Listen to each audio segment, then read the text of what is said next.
Wilder here, and let me tell you about my world-famous guest. It's the one and only Kimberly Dvorak, D-V-O-R-A-K, streaming live on Facebook. She is the award-winning national security and border security investigative reporter for TV, radio, and the print media.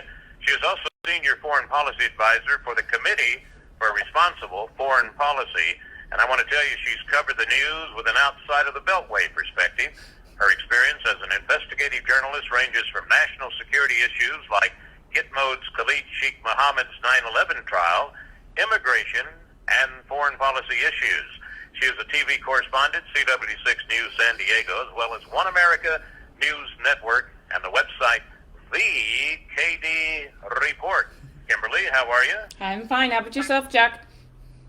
Pretty good, pretty good. I got to tell you, this latest report, San Diego Border Patrol is headed toward a new record and this is with immigration, right? Well, we got all kind of records being broken with immigration, but this one is in sex offender arrest. Yeah. Wow. Yeah, and I wonder what the goodies on the other side, think about. Oh boy, everybody's getting ready to come in and everybody's getting out of jail and in this wonderful, it's just a wonderful place to live. Yeah, well, and sadly, the guy that they just picked up in San Diego, he wasn't just a sexual predator of adults. He actually was charged and went to a jury trial for molesting a minor. So this isn't just, again, your garden variety, and you wanted to get lucky on a Friday night deal. I mean, these are a lot of these people that are coming in that they're catching. They're child abusers. They're coming in this country and they're going after the weakest of the weak, and that being children. And there's no outrage over this whatsoever. I mean, this scars and ruins a child forever. And we don't see anybody in the media jumping up and down and saying, look, we need to start addressing this issue. This is why there needs to be a border wall. And let's solely get behind all this. So when we allow people to come to our country and participate in our democracy, that we know who they are and that they really are going to be here to help our country and not hurt our people. Yeah. And this man, listener, actually came into the United States illegally, who had previously incarcerated in 2017, for sexual assault against a child. Yeah. And this is the second time they've caught him. We'll put that like they caught him, yes. That's the second time they caught him, yeah. And I mean, we've seen pictures and video over the weekend as now, the influx of these migrants that were sitting just on the Mexico side of the border are now being allowed to cross the border and come into the United States. You're seeing a lot of those folks coming up and testing positive for COVID-19, to which they say that, we were told that we have to quarantine, but you know what, we're heading to New Jersey, and we're going to North Carolina, and we're going to, California, we're going to all these states, and when we get there, we'll quarantine at that point. Well, at that point, everybody on the bus is now going to have the COVID. I mean, these people are actually, being the super spreaders in our country right now. Not Americans that are being very cognizant of this, and the government here and the Biden administration, just their lack of of integrity to sit here and watch how for the last year our country and our economy be completely shut down.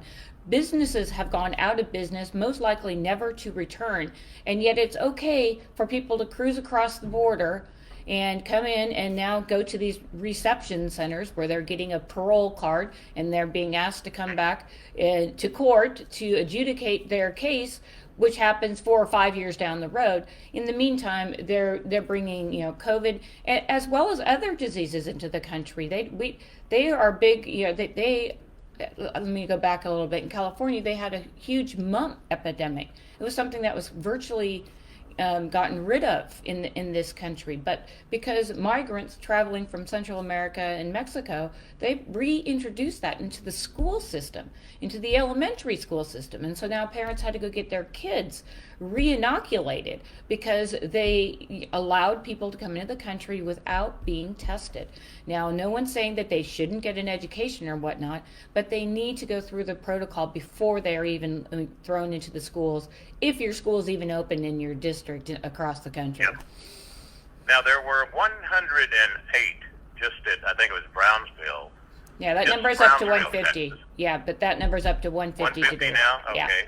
So let's take a look at the buses they're getting on that had COVID, right? So a bus is sort of like a Newsom gathering, right? When they have their giant meals and stuff. So a bus probably holds about 30 people, right? 15 on each side. And here they're telling us, don't have Thanksgiving, don't have Christmas, don't do this, don't go to sporting events.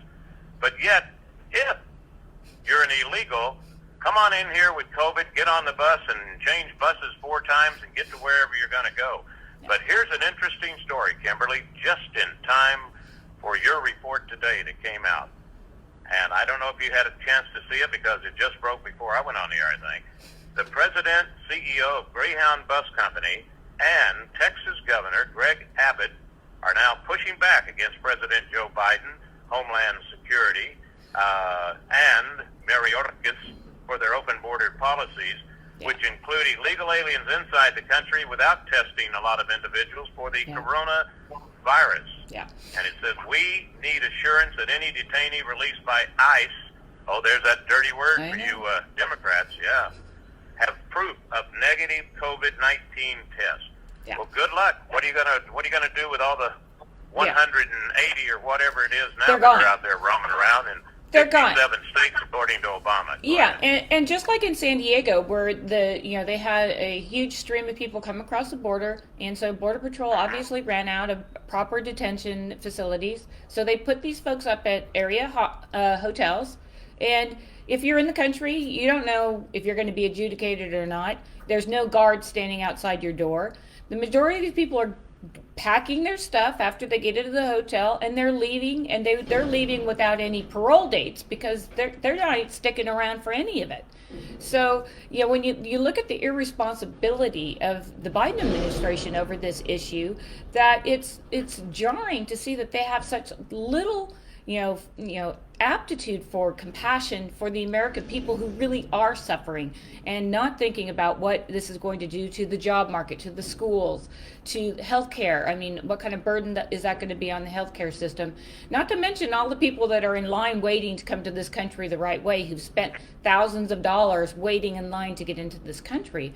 There's not going to be much of a incentive for you to do this the right way, because the easiest way is to fly into Mexico, cross the border, and you've got your golden parachute, according to the Biden administration. Yeah.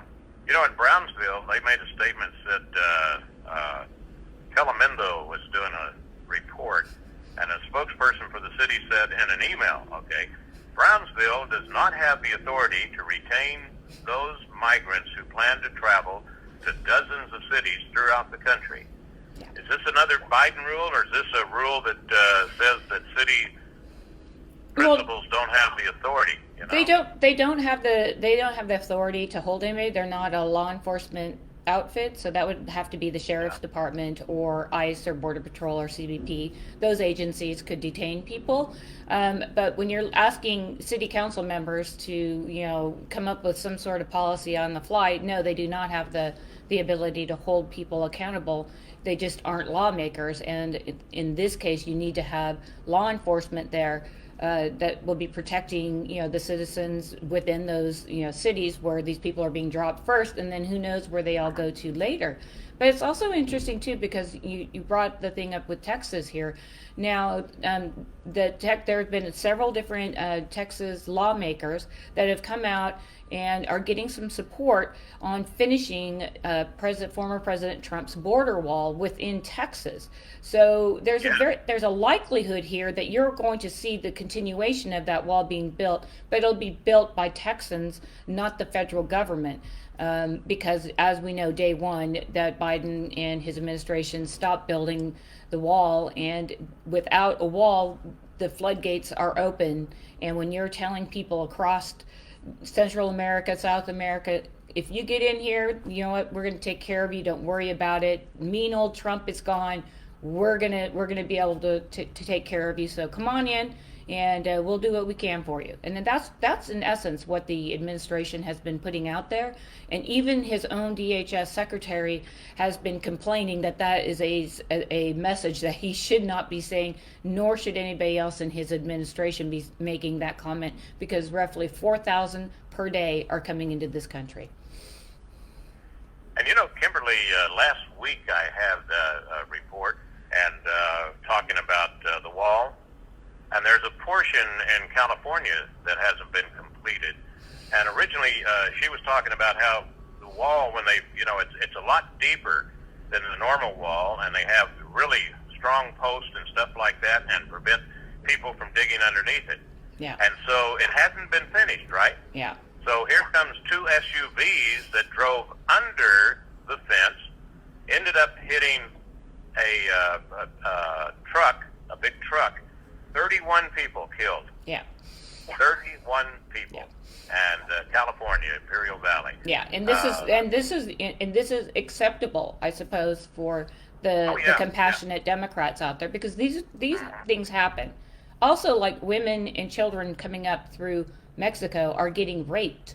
That doesn't seem to be an issue for the administration here either, because when you start encouraging people to come because or giving them the false hope that they're going to be able to stay, and if Biden is going to continue with these executive orders, these people are certainly going to be staying in the country, but you're telling them that it's okay to make that dangerous journey.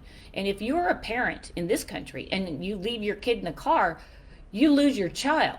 But you're encouraging people from other countries to, put their children into situations that are much worse. And it's no big deal, because I guess if they die, then it's expendable to them, because they're looking for the next round of voters. As callous as it is, there's no other explanation. I don't know what human being would say it's okay to drive children up through a process where they're going to be raped. I mean, to me, it's just appalling. And it's, gosh, you can go back 20 years when they were sneaking across the border, and they had what was called the rape trees or the rape flag. I wrote about Remember that? I went to it. Yeah. It's probably when you and I were talking 10 years ago. Yeah. When we were just young puppies. Yep. Yes.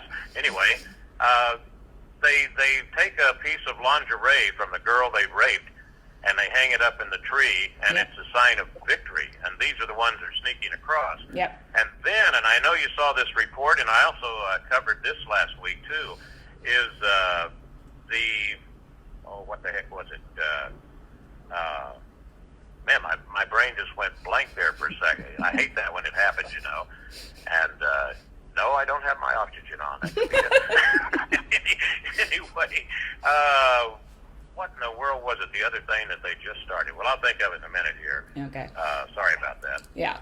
But no, with the rape tree, that is something that they do. And they're actually advising, churches are advising parents that are bringing their daughters up through Mexico to buy Plan B pills. So in case their daughter's raped, that at least she won't get pregnant from the person that rapes her. So again, this is just highlighting the outrageous behavior that's taking place with no repercussions. And when we first started talking about the rape tree years ago, I mean, I had a call from Border Patrol calling me saying, well, where exactly is it? I'd like to go to it. I mean, because they didn't even know where it was, and I had to hike back in there to get to it and photograph it. But it's just it's something that's, again, it's appalling that And I remember the rest of my conversation, which was real simple. It was that was going on, 15, 20 years ago, right? Yeah. The rape trees and the victory flag and all this stuff. Think about now that Biden says, come on in, and if you have a T-shirt, that's even better. What do you think? Is it an 80% increase now? Oh, in immigration coming across the border? Well, it's double. Right now, it's double what it was last year. So over the last month and a half or so that Biden's kind of been in the White House, they've been moving slowly back up through Mexico, and this week the numbers jumped to 4,000 a day. How long is that going to take to fill up our country? I mean, those are just outrageously high numbers. And again, the people who are in line currently doing it the right way, why are we allowing these people to come in? I mean, sure, they come from countries that aren't America, but so do the other people that are waiting in line. And if you don't have law in order in this country, then there's no reason to even have borders, and we might as well just send them up to Nancy Pelosi's house and tell her to take down the walls. They don't work. Maybe we can put them in front of the Capitol building. Now there's a huge wall. I know they might think they're penned in on the inside of that, but at what point do we start actually stop being a country at this, when you look at things like this? It's going to be hard to report that to Nancy Pelosi. You know that, right? Yeah. Because you got to get over her wall to get to the house to talk to her. Yeah, well. You know what I mean? Yeah. Yeah. Hey, another thing we can talk about, and it may cover overflow into the break there, but anyway, the wristbands that they're wearing. This is a new thing, and the wristbands are different colors, coded, and all this stuff. You wear it on your left wrist, and the color code shows how much money you've already paid for this great escape that you're going through, okay? Yeah. And then they have this little 5-digit number on some of these, and I think it's most of these wristbands have it. Yeah. When we come back from the break, I'll tell you, like, for example, the 35178, what in the world would that mean? Well, we'll be back with Kimberly Dvorak, and her website is thekdreport.com. Check it out. She's streaming live on Facebook. And a little bit later on, hopefully in the name of the Father and the Holy Ghost, she will be on YouTube also. All right. thekdreport.com. Everybody's talking at me. CRN, Chuck Wilder with Kimberly Dvorak. And so what would the number on their wristband, 35178, mean?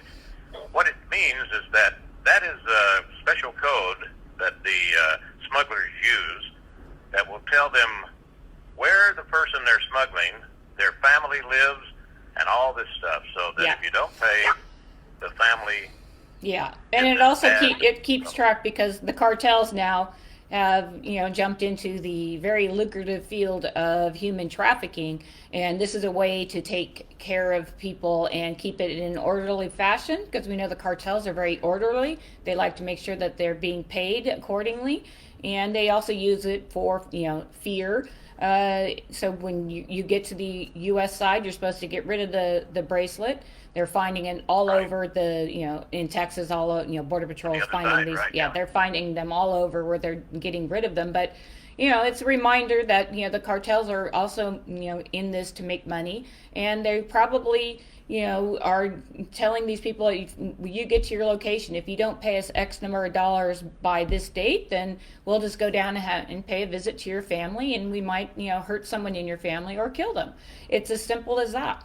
And it's also keeping track if they've paid money. So if they've already paid money, then, they get put into a different warehouse, so to speak, but that's kind of what they're doing with it. So the cartels are really being business-like about it, I guess. I mean, the bands look like what you get at the hospital when you go into the hospital. That's what they kind of look like. They have your picture on it. So it's something that's relatively simple, but, for the cartels, that's what they're using as a way to keep track of all these people that are coming up and through the border, because they just keep coming. They do progress, and one time they used the mules, to smuggle, and now the mules are known as four-wheelers, jacked up to get over the cactus and all that good stuff. Kimberly, I'm going to put you a little bit on the spot here, okay? Maybe not. But I mentioned that Kimberly Dvorak is the Senior Foreign Policy Advisor for the Committee for Responsible Foreign Policy, and I almost just totally switched our thing today, because yesterday the United States agreed to the release of $3 billion in Iranian funds. Yeah. All those funds that have been frozen, okay? And let me ask you, how many billions was it that Obama sent over there on the plaque? Wasn't it 3 billion or 5 or 8 billion? Yeah. That's right. It was right at like 3.5 billion.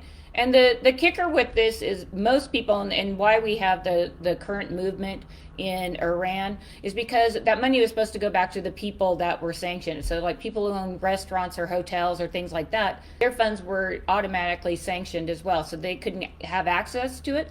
So the people inside Iran thought that, okay, they're getting that money back to us now. They went to the banks to go get that money, and the government kept the money. So I would expect a repeat here. This probably is just going to be another payout to the mullahs and and the Ayatollah to continue to rain terror among the people. I mean, they're struggling under very depressed economy as well. So yeah, I think this is Obama part 2. I know that we're not really supposed to. But it is. Biden, I don't think is doing all this. I think behind the scenes, that you're seeing a lot. You're seeing a lot of Biden folks back there, and it's something they want to do. So it just depends on which side of the Sunni Shia, that you're going to stand. Well, I tell you, and out of the billions and billions and billions, most of it's going to go to the people. Oh yeah, of course, yeah. Yeah. Well, we are all out of time again, and look forward to our next report. Kimberly Dvorak, and you can be looking later on YouTube. Hopefully, this will be on YouTube and catch all of it. And the best place to go is thekdreport.com. Is that correcto? Yes, it is. Well, thank you so much, Chuck. All right. Look forward to our next visit. It's the KD, as in Kimberly Dvorak.